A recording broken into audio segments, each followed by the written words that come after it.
Saudara dan saudari yang saya kasihi, kita berjumpa kembali. Saya Setio Hadjat Dewantoro mengajak Anda untuk sungguh-sungguh mempelajari, menghayati sila-sila di dalam Pancasila. Kali ini yang kita hendak pelajari bersama adalah sila yang kelima. Keadilan sosial bagi seluruh rakyat Indonesia. Saudara dan saudari yang saya kasihi,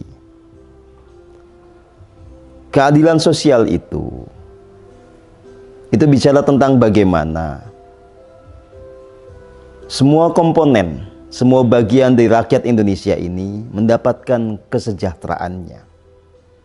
Bahwa cita-cita yang luhur dari kemerdekaan negara bangsa ini, yaitu kondisi yang gemahripah, loh jinawi, tata tentrem, ketara harja, ini bisa dinikmati oleh semua orang tanpa diskriminasi. Tentu saja ini bukan mengandaikan bahwa harus ada kesamarataan, ya, tidak ada kaya dan miskin, tidak bisa. Itu tidak realistis.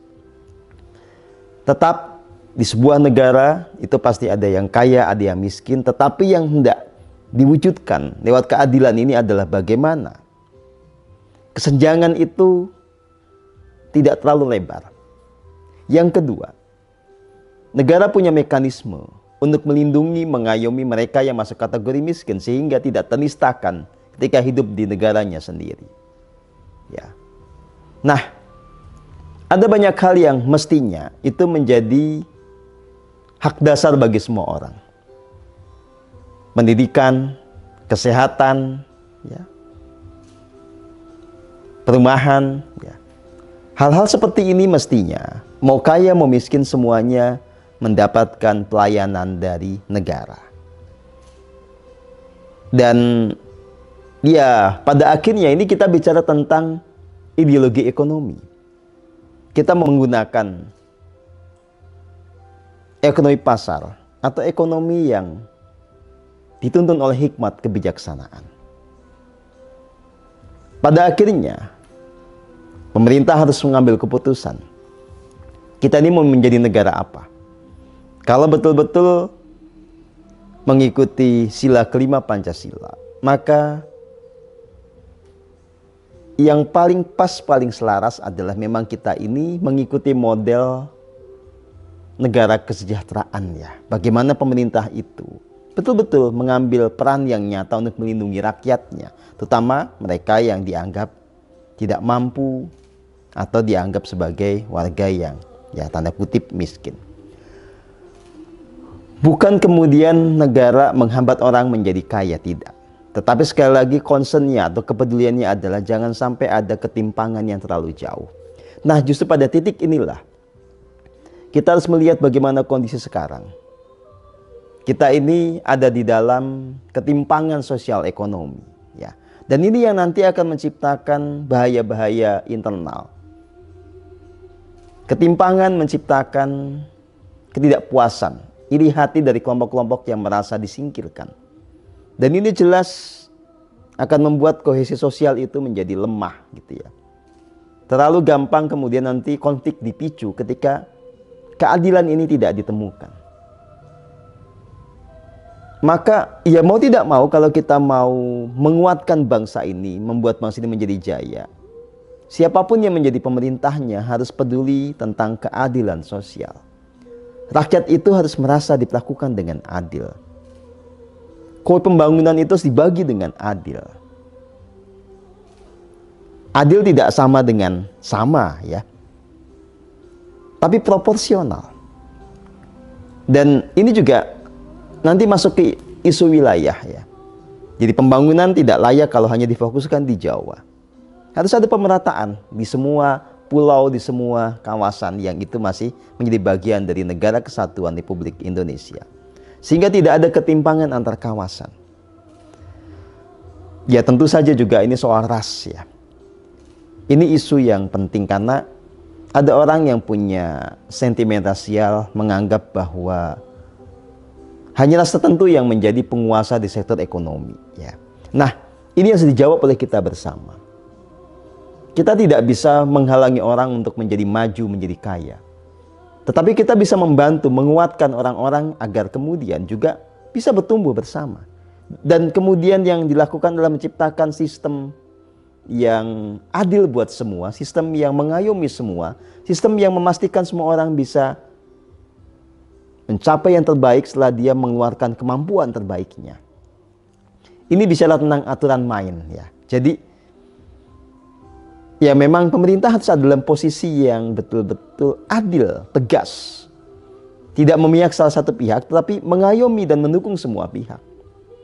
Nah, saudara dan saudari yang saya kasih, lagi-lagi semuanya pada akhirnya saling terkait. Sila 5 ini akan terwujud kalau sila 4 kita tegakkan dengan sungguh-sungguh. Sila keempat, ya jelas akan bisa tegak kalau sila 3, 2, 1 juga kita tegakkan. Ringkas cerita, ya, keadilan sosial itu adalah buah ketika kita hidup di dalam ketuhanan, hidup di dalam kemanusiaan, hidup di dalam persatuan, hidup dengan semangat kerakyatan, hidup dipimpin oleh hikmat kebijaksanaan. Ya, kemudian buahnya pasti adalah keadilan sosial bagi seluruh rakyat Indonesia. Saudara dan saudari yang saya kasihi, memang bicara tentang keadilan itu tidak gampang. Ya, karena kita pasti bersinggungan dengan orang-orang yang punya takaran sendiri tentang apa yang patut buat mereka dan tidak patut buat mereka. Tetapi ini kita bicara tentang bagaimana peran para pemimpin ya. Jadi pemimpin yang harus punya sebuah clarity, kejelasan tentang bagaimana itu keadilan diwujudkan. Ini juga bicara tentang bagaimana penegak hukum, bicara tentang bagaimana pembuat undang-undang. Keadilan itu harus menjadi poros dari semuanya. Dan tentu saja pada akhirnya kita tidak bisa kalau mengikuti maunya orang banyak gitu ya, masing-masing punya kepentingan berbeda. Kembali ke dalam. Pemimpin itu dimanapun juga wilayahnya, entah itu eksekutif, legislatif maupun yudikatif, hiduplah di dalam hikmat kebijaksanaan. Kemudian mengambil keputusan dan menegakkan keadilan berdasarkan hikmat kebijaksanaan. Itu baru bisa. Ketika kemudian misalnya seorang pemimpin membuat rencana anggaran, entah itu APBN atau APBD, keadilan harus menjadi spirit, menjadi semangat dari APBN dan APBD ini. Bagaimana caranya? Tentu saja kita harus keluar dari kebiasaan gitu ya, bagaimana pertarungan kepentingan itu mewarnai pembuatan sebuah rencana anggaran. Harus dikembalikan bahwa ini adalah sebuah proses untuk memuliakan rakyat. Maka pemimpin mengambil keputusan, para wakil rakyat mengambil keputusan mengikuti hikmat kebijaksanaan. Ya, bukan mengikuti apa maunya sendiri, apa tekanan dari orang dan seterusnya. Dan lagi-lagi ini tidak mungkin kalau kita tidak menjalankan spiritualitas dalam keseharian dan kehidupan berbangsa dan bernegara. Bolak-baliknya saudara dan saudari, tidak mungkin kita bisa bicara tentang spiritualitas dan tentang penerapan nilai spiritual tanpa kita menjalankan hening cipta. Jadi mau tidak mau, ya semuanya berawal dari hening cipta. Hening cipta yang benar itu membuat Pancasila kita resapi dan ia nilai-nilainya menjadi karakter. Karakter yang kemudian terejawantahkan dalam tindakan kita di keseharian. Dan buah dari semuanya barulah yang disebut sebagai keadilan. Kehidupan yang harmoni, kehidupan yang mengayomi semua pihak. Tanpa kita membangun fondasinya, maka tujuan yang namanya keadilan sosial ini tidak akan mungkin terwujud. Ya. Tanpa kesadaran yang murni, tanpa kasih yang murni, yang ada adalah drama keadilan sosial, sandiwara keadilan, di mana nanti orang-orang kaya yang sudah puas merampok itu mau mengesankan dirinya sebagai orang baik, memberi sedekah kepada orang miskin, ya. Padahal mereka selama ini merampas haknya orang miskin, gitu ya. Ini namanya sandiwara keadilan sosial. Dan ini terjadi ya di negara kita, kan kita harus akui itu. Kenapa? Ya karena orang tidak hidup dengan hikmat kebijaksanaan. Orang itu senangnya akal-akalan. Ya. Orang tidak lagi peduli pada keadilan. Orang senangnya pencitraan. Ini yang harus kita bongkar saudara dan saudari. kembali kepada nilai Pancasila yang sesungguhnya. Toh pada akhirnya kalau ini yang terwujud, kita semua yang akan menikmatinya. Sekarang coba ya, orang-orang kaya pasti akan takut sewaktu-waktu terjadi kerusuhan di negeri ini. Orang-orang dengan ras tertentu pasti takut. Karena sejarah sudah membuktikan kalau ada apa-apa jadi korban kan ras tersebut. Ya. Kenapa ini bisa terjadi? Karena tidak ada keadilan. Makanya semuanya harus ayo. Ya. Demi keselamatan Anda sendiri, demi kejayaan bangsa ini, kita semua harus berkontribusi yang harmoni. Kita membangun dengan keadilan. Kita berbisnis dengan keadilan. Kita mengembangkan kehidupan sosial dengan landasan keadilan. Dan keadilan itu dasarnya adalah hikmat kebijaksanaan. Keadilan itu fondasinya adalah kasih yang murni. Dan pada akhirnya dasar dari semua itu adalah ketuhanan yang Maha Esa. Kita betul-betul hidup didasari oleh kesadaran bahwa Tuhan yang menuntun langkah kita. Tuhan yang melimpahkan kekuatan kepada kita. Tuhan yang memberi keselamatan kepada kita dengan kasih-Nya yang paling murni.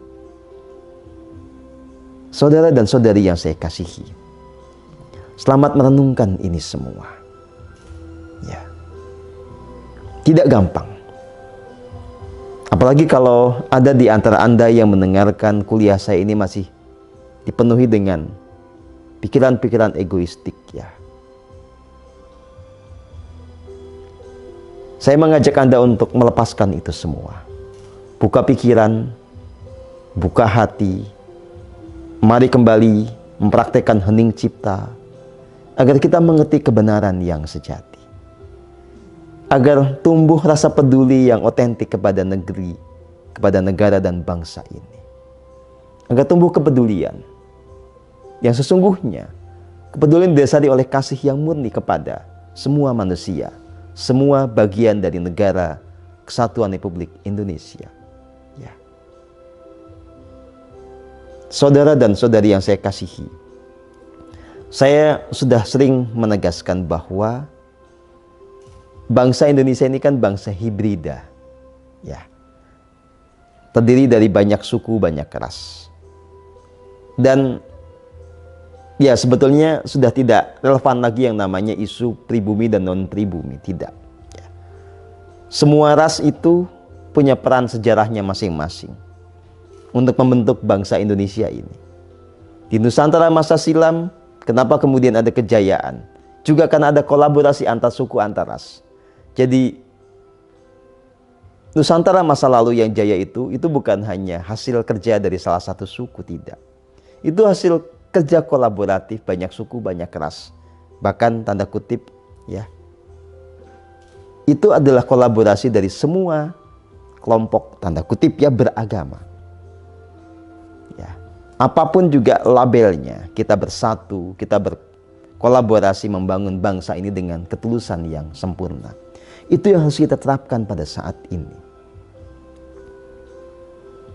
Saya mengajak Anda untuk membangkitkan kembali semangat berbakti yang setulus-tulusnya bagi negeri ini, bagi kemanusiaan. Sudah saatnya kita meluruhkan ego kita. Sudah saatnya kita menyirnakan hasrat kita yang sektarian. Ya. Berpikirlah dalam kerangka kebangsaan yang luas. Lampaui kesempitan berpikir atas nama agama, atas nama suku, atas nama ras. Kita ini bangsa Indonesia harus punya wawasan kebangsaan yang otentik. Ya. Kita berjuang bersama sebagai bagian dari bangsa ini tanpa diskriminasi. Mari bangkitkan kembali keagungan Indonesia merdeka.